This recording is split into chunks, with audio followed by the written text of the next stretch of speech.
As a black man, I have to consider myself very fortunate. 36 years old, I'm still walking this earth. I'm still living out here in this hot Texas sun. My heart is bleeding right now for the, black men that lost their lives in the last couple of days due to whatever violence may come about.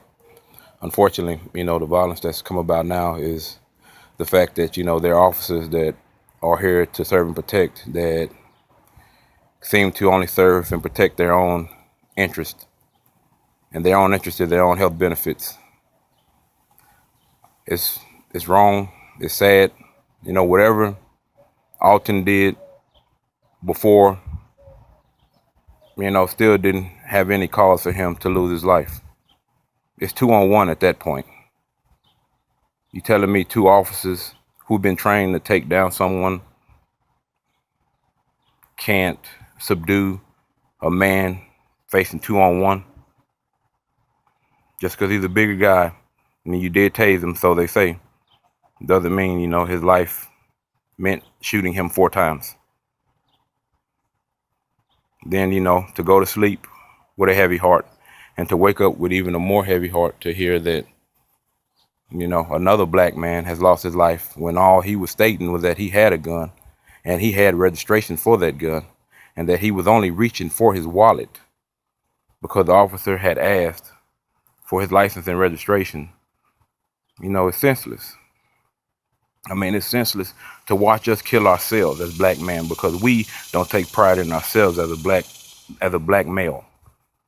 And I've, been down that road where I've disliked someone because, hey, he came from another side of the street that I didn't. I've grown up and I've learned to accept my faults as a man and as a black man. And although my past is my past, my future does not dictate what my past has done or what I've done in my past. And that shouldn't dictate to what any black man has done in his past if he's trying to change his future for the better. Doesn't mean by any means that he's less of that man. Like I say, it's tragic. It sucks.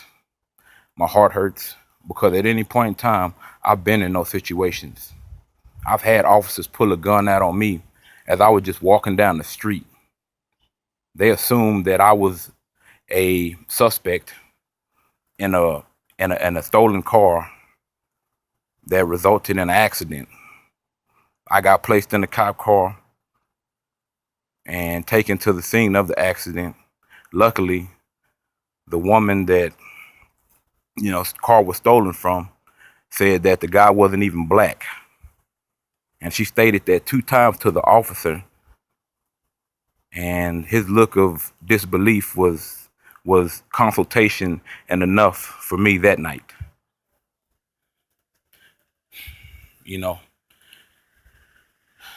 It's hard to come up with words because, every day it's hard enough just being a black man. It's hard enough to get a job out here. It's hard enough to try to make decent money. It's even harder to climb up a ladder. It's hard because we're killing each other. It's hard because other people are killing us. It's hard because we're killing ourselves.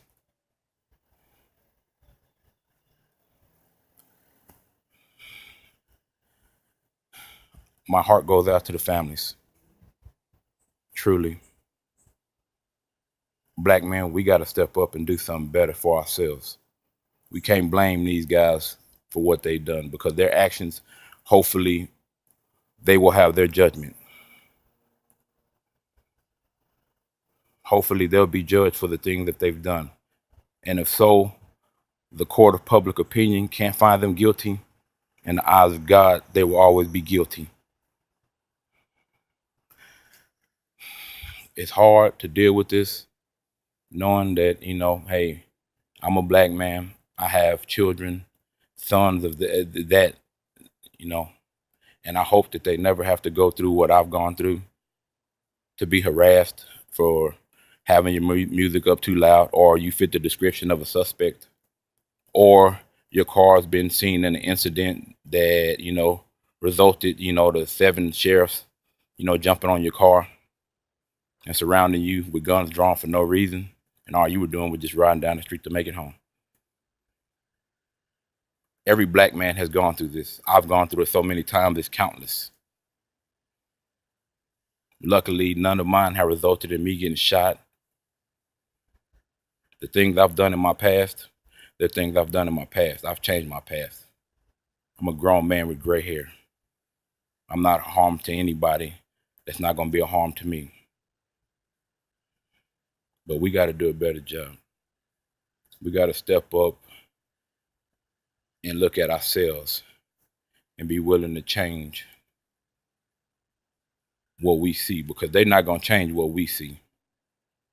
They're not going to change how they feel about us. They're not going to change what they think about us. And the minute they see us as any bit of a threat, unfortunately, you see what's happening. We got to do something better. Hopefully, things will change eventually. Hopefully, it'll never happen to my sons. Hopefully, it'll never happen to anybody else's kids. But, hey, all we can do is have hope and the belief that one day things will have a better outcome.